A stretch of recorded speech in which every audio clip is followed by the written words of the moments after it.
Hey guys, welcome back to another episode of whatever this is going to be called. Don't have a title for it yet.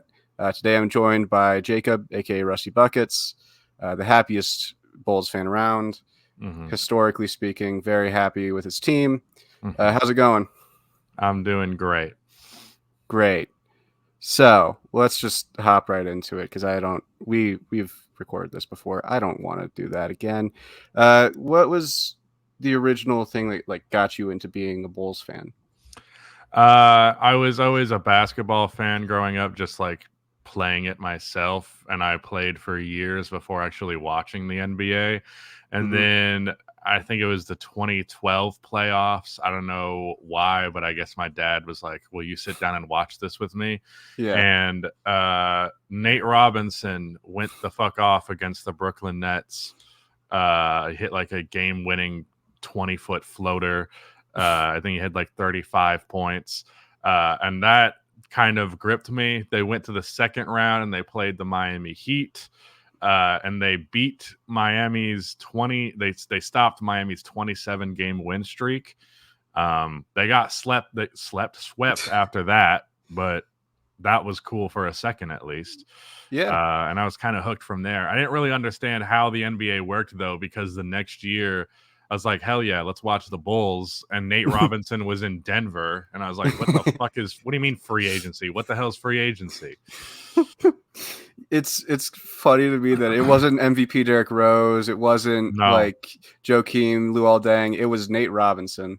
That's no, real my hoops right my there. my dumbass father didn't introduce me when there's an MVP season going on, but when we're a 46 win team and our offense is led by Joakim Noah, suddenly he's like, you should watch this.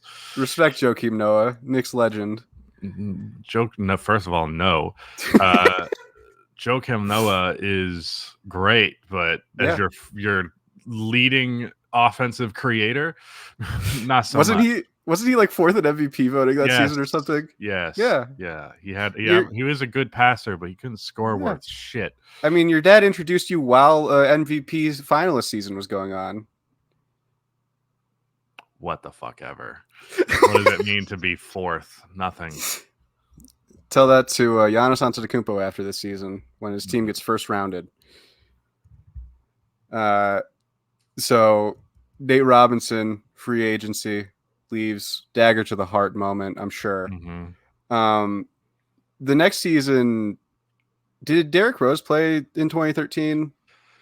I think he played the 2013-14 season for 10 games before Hmm. he tore his MCL and was out for the rest of the season. Yeah. So that season didn't go well, I'm assuming, right? No, it was another like 45 win. I think that might have been the year Joakim Noah was fourth in MVP voting. But Mm. like that's just a consolation prize for otherwise watching one of the five worst offenses in the entire NBA. Uh, I have not experienced like star level shot creation or even all-star, a little bit of all-star level shot creation, but nothing close to like superstar tier player ever in my time as a fan. Jimmy Butler is the closest that we got to that, Yeah. and he became much better after he left. Yeah. So yeah, it's just been bad. I haven't experienced a good Bulls offense in a very long time. Oh, to be a Tom Thibodeau fan, Tom Thibodeau coach team fan.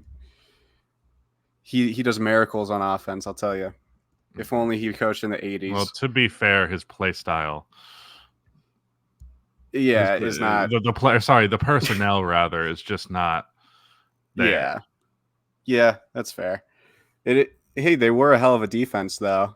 Mm-hmm. Speaking of the roster construction, Garpax.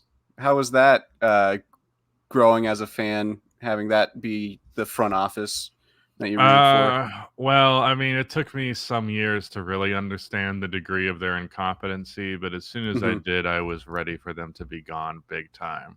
Mm-hmm. I think one of the first couple of videos I ever made on the channel was shitting all over them, and I was like, the Bulls are not going to make any progress until they're gone. But Yeah. turns out after they leave, they're just going to hire another Garpax, so it doesn't matter. Hey, Arturas Karnisovas, he's responsible for the Nuggets, right? Not He's really. they're He got they're way a too much new credit for that.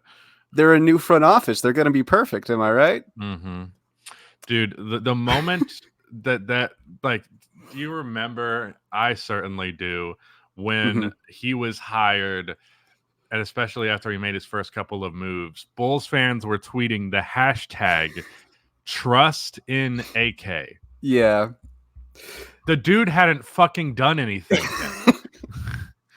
Yeah. And I like, they were so desperate for a front office that was competent that they were like, this guy is a different person, therefore it's better.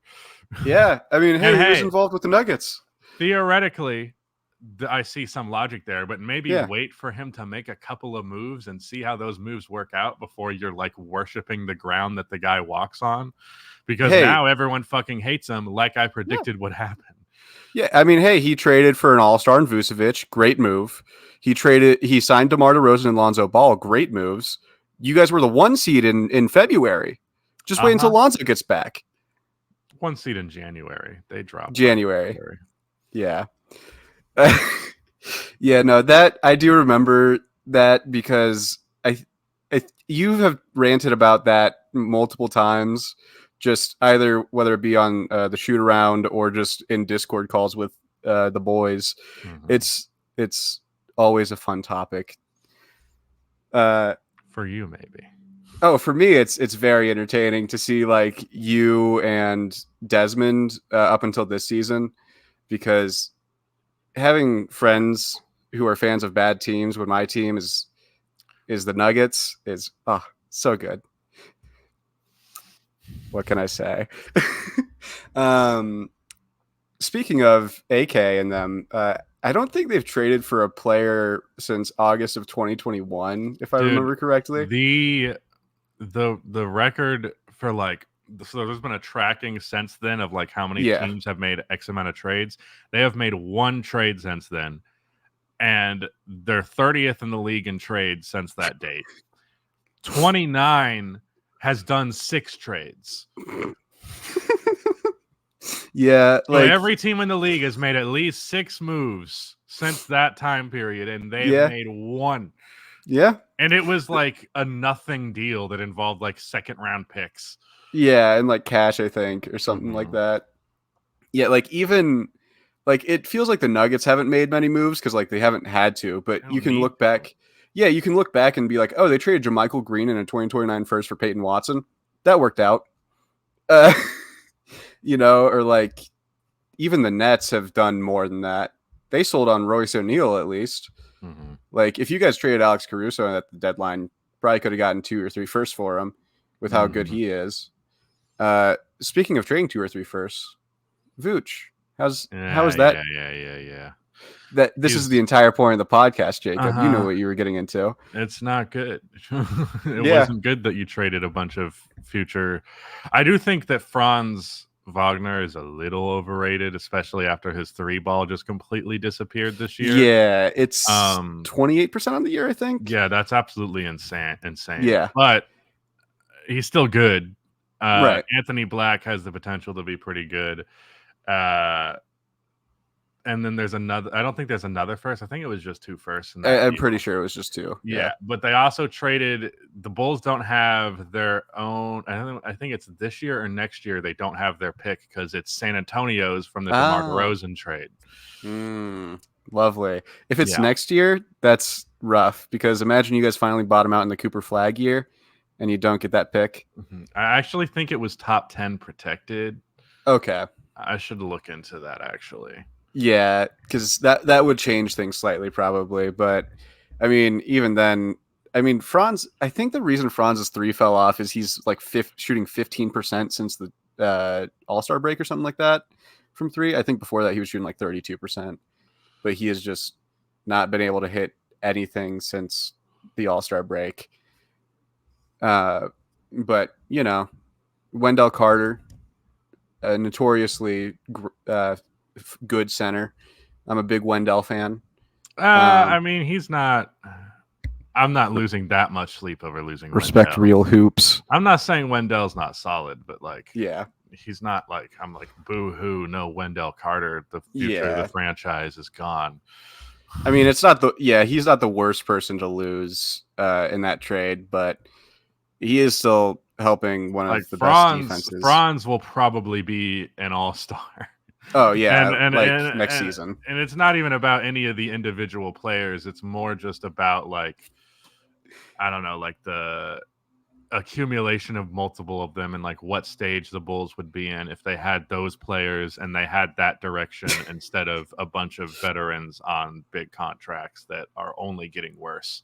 Yep. And you have DeMar who's expiring this offseason, right? Yeah, I'm praying to God that he leaves so we can force their hand just to you have to suck now because DeMar is Yeah. gone. Yeah, because DeMar has been good this season. And Yeah, like I don't he's probably gonna win clutch player of the year. I don't yeah. know if I don't know about like what his prospects would look like for other teams because he's one of those really hard players to figure out what their fit situation is. Yeah. And you kind of need a franchise for him, like the Chicago Bulls, who's just desperate for a shot creator. So it's like, I Yeah. guess DeMar is our guy. Uh, and I don't know if there's a lot of teams in the league that are in that position. So there's a decent chance Yeah. that DeMar will come back to Chicago, especially if he cares about his money, because I Yep. don't really think there's any team in the league that's going to be able to offer him as much money. And he seems to care about that aspect of it a lot, which is Yeah. fine. But I wish he didn't. I wish he cared all about winning so he'd get the fuck out of here. Yeah. I think the only teams with like max space are like Philly and OKC and I think Utah or something like that. If DeMar ends up in Philly, that would be pretty funny because that would not be Mhm. good for Philly. Yeah, that would not work. Yeah, no. Philadelphia is a weird franchise to try and look at this offseason because they have two max slots in a free agency that really doesn't have max level talent outside of like Paul George. And how long is Paul George going to be max level talent for? But I don't think that, he's even a max level talent this year, to be frank. yeah, He's kinda been not as great. I mean, he's obviously dropped a little bit in the pecking order, but yeah, I routinely watch him put up stinkers. yeah. I think you've said every time you watch him play, Uh-huh. it's a stinker. And even then, like 22 points and like solid but not great defense because he doesn't quite play great defense anymore. Yeah, That's just not really a super like max production in 2024. yeah, and I think he's probably the best free agent that's going to be available unless James Harden's available. But James Harden's not going back to Philly, so I want James in Philly, or sorry, Paul in either Philadelphia or ideally, I'd love for Indiana. Paul to go to Indiana. Yep, Indiana would be dope. PG-13 returns, but yeah, it's funny talking about the Bulls because it's just been mediocrity since Jordan. Like even before you were a fan, it's like Ben Gordon was the guy. Or you had Rose, then you had Rose be great for a season, like a few seasons, then he gets injured. I mean, he was only What? great for one season. Yeah, and even then, it's like people say his MVP is overrated.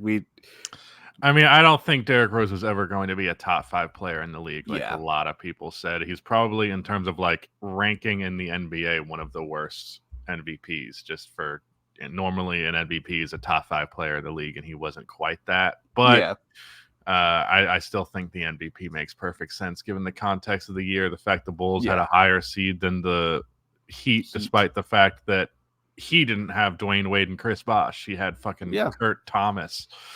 yeah. But hey, a couple years after the fact, he did have Dwayne Wade. You want to talk about the big three? He didn't have Dwayne Or Wade. yeah, He no, got that traded. yeah, that's right. But Dwayne Wade did end up on the Bulls. You want to talk about the Listen, big for three? me personally, like obviously it was a waste of a year, but I have Yeah, fond memories for Dwayne Wade in Chicago just because he's one of my favorite players of all time. So seeing yeah, him in a Bulls uniform was cool.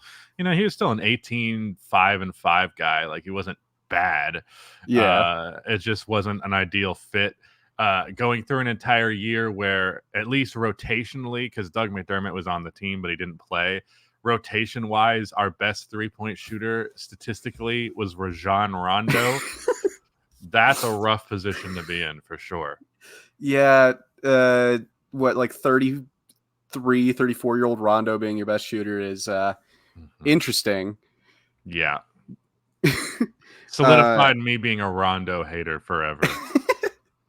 That hey, he helped Yeah, lead he's your not. team to a 2-0 lead over the Celtics. That's actually the second best 3-point percentage of his entire career at 37.6%. That's a lot better than I thought it was. Yeah, yeah. I'm surprised that's not the best, actually. He has a 2021 season where he shot 40% in 45 games. Okay, Rondo, I see you. Yeah, it's also weird that Rondo officially retired the other day, and I was like, I thought he was already officially retired I for a mean, couple of he seasons. probably like was holding out hope that he Yeah, could get a contract, but he didn't pull an Isaiah Thomas, and he actually came yeah, to the realization that it's over. And yeah, yeah. I mean, hey, Isaiah Thomas got 2 10-day contracts. Slow grind, baby. he's fucking 35. Yeah. Did you see that DJ Wilson got a 10-day contract with the No, Sixers? I did not. But Yeah. I thought DJ was going to be good. He was not.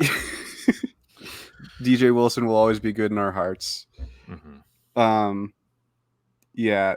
What, like, as someone who had a team that was mediocre for like the first couple of seasons that I was rooting for them, I kind of remember what it's like to be a fan of a mediocre team. Now, if we go into the NFL, I'm a Dolphins fan, so I fully know what it's like to just be stuck in fucking purgatory for years there. But what's it like in the NBA? Because in the NBA, I feel like there's more shakeup than the NFL. But also, I could be wrong. I don't follow the NFL that closely anymore because my team is mediocre. I mean, yeah, being in the middle sucks. I'm not kidding when I say that I enjoyed the tanking years more than Yeah. the last 2 seasons. Like, Yeah. because at least I had something to look forward to. I was like, we're going to get some sort of prospect that'll be interesting. Whereas now it's just like, I'm waiting for these players to get the fuck off of the team so that we can move forward. Right now, it feels like we're stuck in quicksand. Yeah. Like, as a Dolphins fan, I enjoyed the tanking for Tua season because it was like, hey, we have Ryan Fitzpatrick. That's kind of fun, you know? Yeah. And then as soon as Tua gets here, Tua's a decent quarterback, don't get me wrong, but also they have not won a playoff game since before I was born.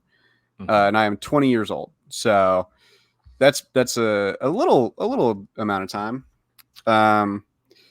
But, you know, it because weren't you trying to be a Thunder fan before the season started? The Bulls are a toxic like partner that I will never leave. It's an abusive relationship, but it's the only one that I know. So I'm forever going to be a Bulls fan. I pretty much every year though will like pick a team that I'm like just rooting for just for my own sanity. It's pretty routinely been Denver. Mm-hmm. It's not as fun for it to be Denver now that they're the top dog. You know, you're not rooting for an underdog. So I'm probably going to be more of an OKC guy in this postseason. Yeah. Denver is my second favorite team after that. Actually, maybe it's not because I love Dallas as well. Yeah, you love those Luka and Jokic sort of players. What are you implying? No, like good playmakers, creative playmaker. No, I see. No, I see how that came off. Now, no, I was talking about like creative playmakers and that sort of thing because they have.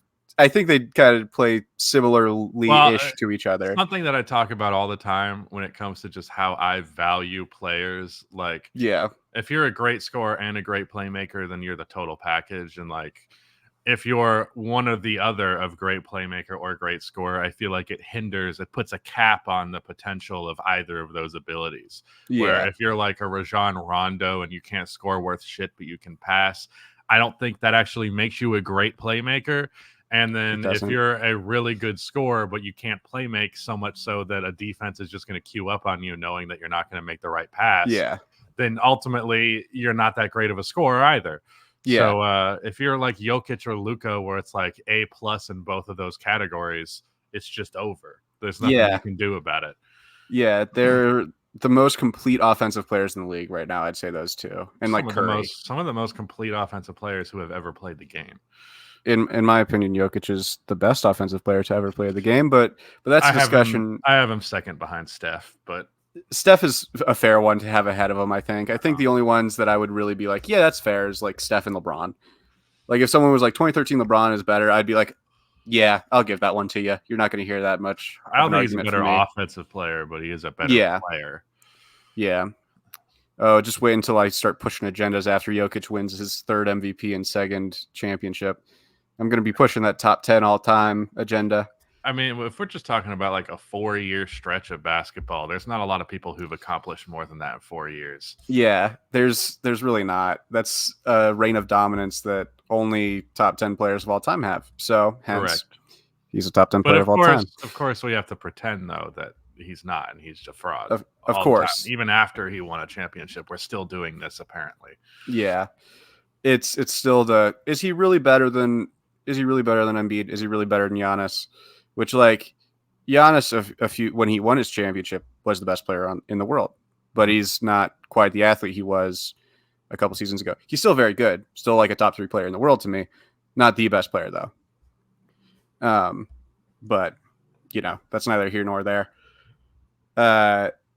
Speaking of the play-in is about to happen. The annual Bulls playoff festivities. Mm-hmm. How you feel about the play-in for the third year in a row? I hope they lose. Yes, hey, it is the third year in a row. Who knows? Maybe you guys can be the 8th seed this year that makes the NBA Finals.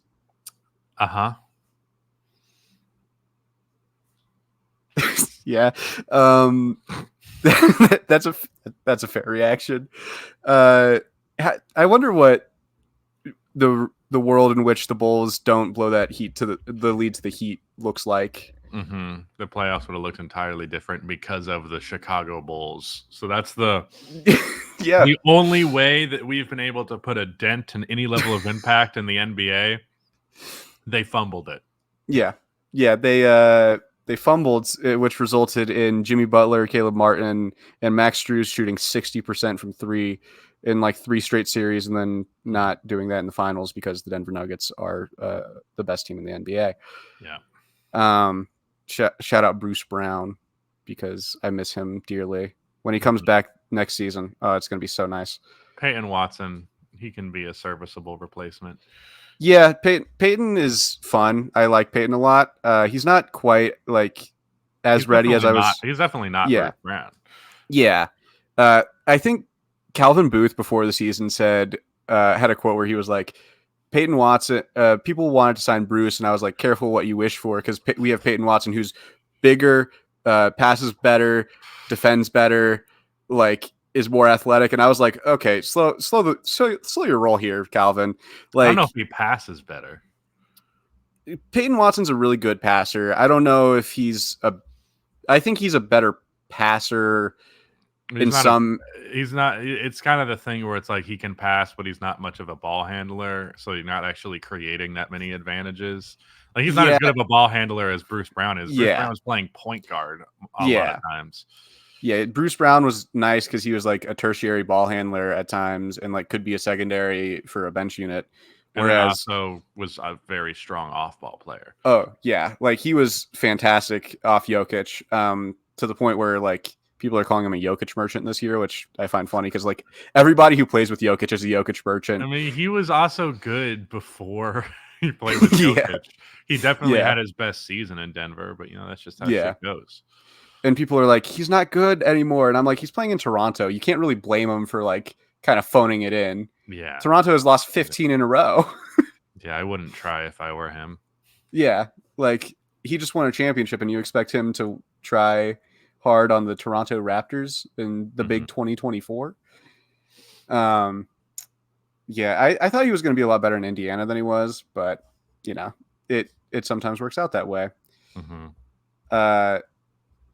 But yeah, it's hey, play-in, woohoo. Big whippy. Shit, yeah, a little bit. Like, even if they made it, I don't give a shit because they're just going to get stomped out by the Celtics or Bucks. Hey, I think I'm not saying the Bulls. I'm not saying the Bulls, but I'm saying like I think there's a couple of play-in teams that could beat the Bucks. I don't think the Celtics would lose to anyone. Are the Heat technically a play-in team right now? I think so. If not, it's Indiana. I think the Heat for sure could beat Milwaukee. Indiana's not beating Milwaukee. There's no Indiana's fucking not. way. Philadelphia, if Embiid Yeah, Philadelphia plays well and gets like fully healthy, because like he didn't look fully himself against the Thunder, but he looked good enough to where I'm like, if he gets the 6 games to ramp up and can get off a minutes I will restriction. say Philly could, but also Joel Embiid, the best team he's ever beaten was the 2020 Toronto Raptors in a playoff series. And that was a 48 win team, I think. Mm-hmm. Hey, I'm not gonna say that I think Embiid's a good playoff performer because he's not. Historically speaking, like relative to his production, he's still a good player in the playoffs. Don't get me wrong, but he's not. He falls off pretty hard in the playoffs because there's not as much of a whistle. There's more physicality. I mean, he's a physical player sometimes. I mean, I don't really think it's because of those factors. It feels more like a mental thing to me whenever I watch him. Yeah, that could be it. I don't really remember the 2020 76ers too well. He still gets to his spots, but the shots don't go in like they used to. Yeah. It's interesting, like seeing players in the playoffs just not play the same. Like I don't know how Jamal Murray just becomes Michael Jordan in the playoffs. I don't really get how that works. I don't get how Jimmy Butler always somehow becomes Michael Jordan in the playoffs. Yeah, it's a very weird. It's a hard player to evaluate as well. Yeah, because like Jamal, I don't know where to rank Jamal specifically because Jimmy Butler is still pretty good in the regular season most of the time. Jamal is good in the regular season, like he's a fringe all-star level player in the regular season, but he literally turns into a top 10 player in the playoffs. So I'm like, what do I rank him top 20? Because like split the difference between like 25th best player, 10th best player, like because he becomes basically Damian Lillard or Steph Curry in the playoffs. Well, not Steph Curry, but not Steph, but you know, like he becomes a superstar level guard at times, and it's crazy to watch him have like 20-point fourth quarters on the regular because he's done that I think 3 or 4 times in the playoffs. He did it in 2018-19, which was fun to watch. That was the first time I was like, oh, he's a playoff riser. Interesting. And now it's the whole thing of he's a playoff merchant. I wish that's a stupid thing to say, a playoff merchant. What? Yeah. That's the time you're supposed to be good. I know. He's one of the like 3 players I could say the lights are too dim for and mean it. I just don't understand because I feel like he could definitely play like he does in the playoffs in the regular season if he wanted to. Yeah, I think he could too, because a lot of it is the shot diet he gets, because he takes a lot more threes in the playoffs. At least it feels like. I don't know the stats off the top of my head, but it feels like he becomes a better 3-point shooter in the playoffs on a higher volume. It also seems like he just has no fucking respect for bad teams. Like he's like, I'm not going to try. It's the Toronto Raptors, so I'm going to put up 8 points, and it's going to kill my averages, because his averages against really good teams are insane. It's like the same thing. He's like, as soon as there's competition, I'm going to cook, but if this is going to be an easy win, I'm not trying. Yeah, I saw a meme, and it was one of the like, give playoff man, give me fuel, give me fire, give me elite team or I retire, and it showed his averages against like good teams, and it was like against the Suns, against the Timberwolves, against the Thunder, he does pretty well, to the point where people I see are rooting for Jamal to have good games against their teams. Yeah, because it's like we made it is proof that you're a good team if Jamal goes off against you. Yeah. I don't remember Jamal going off against the Bulls this season. Nope. So, you know, I do remember Facu having over 20 against the Bulls a couple of seasons ago, which is goes back to the Rondo thing of if you're a good passer but not a good scorer. Not to compare Rondo to Facu, because Rondo was a lot better. Nah. But okay, man. I'm like 2008 Rondo hater, so 2008 Rondo is a lot better than Facu Campazzo. Yeah. Admittingly true, but not by as much of a margin as you'd think. Yeah, I mean, I think the style of player that Rondo is just was out of style, out of fashion by the time that Facu was around. Yeah, put Facu back with the 90s Jazz and he's John Stockton. So, facts. I mean, yeah. Fuck John Stockton. Fuck the other guy that I'm not going to mention. But, you know. What do you think the Bulls would need to do to get like a good future going? Fire the front office, owner sells the team, Mhm. trade everybody except for Kobe White, Io DeSumo, and Patrick Williams, start Yep. completely fresh, and fucking tank and get a high lottery pick. The Bulls, I haven't seen, they've had the 4th pick once. That's the Yeah. only good draft pick that they have had, and they use it on Patrick Williams. So didn't even work out all that well. I would Yeah. kill to have a number 1 overall pick. It hasn't happened since 2011. I wasn't, or 2011, 2009, 2008. Something like that. Yeah. Yeah, that would definitely be nice. But like, I want to have a franchise player finally. I've Right. been watching these year after year of these teams getting franchise players through the draft, and Yeah. we're getting Wendell Carter, and it's Hey. upsetting. Let's respect Wendell Carter. All He's right. not He's a Luka real hooper. Doncic, is he? He might be. Uh-huh. Yeah, I get what you're talking about. Like, hey, if you guys got Cooper Flag, that'd be really nice. It would be. Ace Bailey is another one in next year's draft. VJ Edgecombe, I think is his name, is another really good one. Like, next year's draft is loaded. This Yeah, year's Cooper Flag, we were debating on the pod the other day if he was going to be a top 10 player in the future. Yeah, I saw that. It was cool to see because I was not expecting you guys to throw any prospects on there because none of you are really like draft guys. Literally But the only one I knew about. So yeah, which he's like, if I'm thinking of players like coming up in the next couple of years, it's him and Cam Boozer. Those are the two that I'm like, those are like probably the most likely to be top 10 players. There are a couple others, but like, hey, I'm going to tell you this, like, if the Bulls are going to be mediocre another year, this year was the year to be mediocre because this draft blows. This draft blows so hard.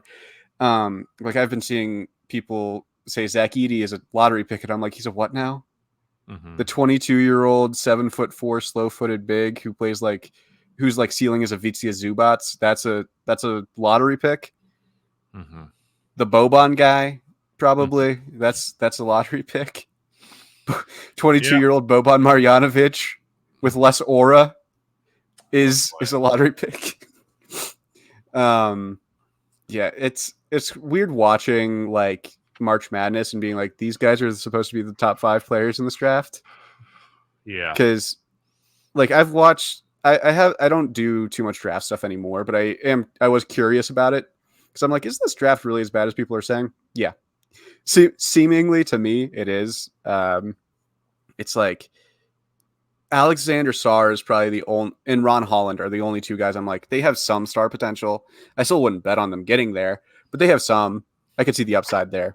But if you're going to be mediocre, I think this year was the year to be mediocre, but also it's the Bulls. So every year they're mediocre. If there's a bet you can make, it's the Bulls to make the play-in game. I don't endorse sports gambling, but if you're going to gamble on the Bulls making the play-in game. Perfect bet. Yeah. So that's kind of being a Bulls fan. While I have you here, I might as well just ask what the playoffs are going to be like because I don't know, pad the runtime, more watch hours in general or for the Bulls. In general, I don't think the Bulls are going to make the playoffs. I got to get the watch hours up. I got to get to monetization, man. I could see them getting in the play. I could see them making it through the play-in. Like there's some other teams in there that they're better than theoretically. I mean, if the Sixers and Heat are in there, probably not. Probably right. Not. So yeah, I guess I could see them making it over the Sixers in like a 1-game situation. I don't think the Heat would let that happen because Jimmy Butler is clutch most of the time. But the Sixers don't really have, like, Embiid is obviously the best player in that game, but he doesn't come through in the like he's not known as being a clutch guy. DeMar DeRozan is the clutch player of the year potentially. Yeah. So I don't know. DeMar DeRozan buzzer beating 3 in the corner over Joel Embiid to send him to the 8th seed. Book it now. Who do you think is the favorite right now? Denver. Okay, not Boston. Denver and Boston is going to be the finals matchup. It's about the most sure I've been about what the finals matchup will be in years. Yeah, since like Cavs Warriors. That's of course contingent on health. Yeah. But like it's so clear to me that both of those teams are the best in their conference. Yeah, I as a Nuggets fan love the West being like, oh, it's going to be Denver, but then I look at the East and it's like Boston, if they lose before the finals, I don't know what Boston's supposed to do at that point because like you can't trade Jason Tatum really. You know, like you could, but why? Like they're not going to get a better player. Yeah, unless but like some crazy situation happened, but not this year at least. Yeah, or like Jaylen Brown, you can try and trade Jaylen Brown, but what are you going to get for Jaylen Brown that would help you win now? $60 million a year for the 35th best player in the NBA? Yeah, something like that. And it's like, are you really going to be like, oh yeah, we're going to trade Jaylen Brown, get like a couple of decent role players and a pick maybe? Because like I don't see what teams are really going to give up value-wise for a JB. It's just, it doesn't make sense to me to give up anything of value for Jaylen Brown. Not that Jaylen Brown's a bad player. I think that I would trade Jaylen still. I would try to get some type of playmaking secondary. Mm-hmm. Well, I don't know who that player is, but just somebody who's like genuinely a very good playmaker. You get Jason to be more of an off-ball guy. Don't ask him to be a point forward because I think that's literally the biggest problem with Boston is that Jason is just not a good enough primary playmaker, and they are consistently relying on him to be exactly that. Yeah, I can't wait for Monte Morris to be a Boston Celtic.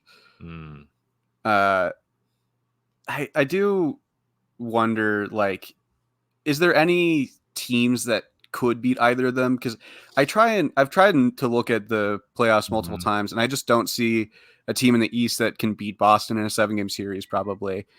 Unless they put up a shambolic performance. With the news of Julius Randle being out for the Knicks, Alex has had the take that the Knicks have the best chance of beating Boston just because they match up really well with them. I shared that sentiment, Yeah, I agree with that, but I feel like no Randle is going to put that out because obviously Randle's been a playoff underperformer, but they were only going to win that series if you got a good Julius Randle series. And I would rather risk having a bad Randle series and him playing than just not playing him altogether because ultimately it's just not going to be enough.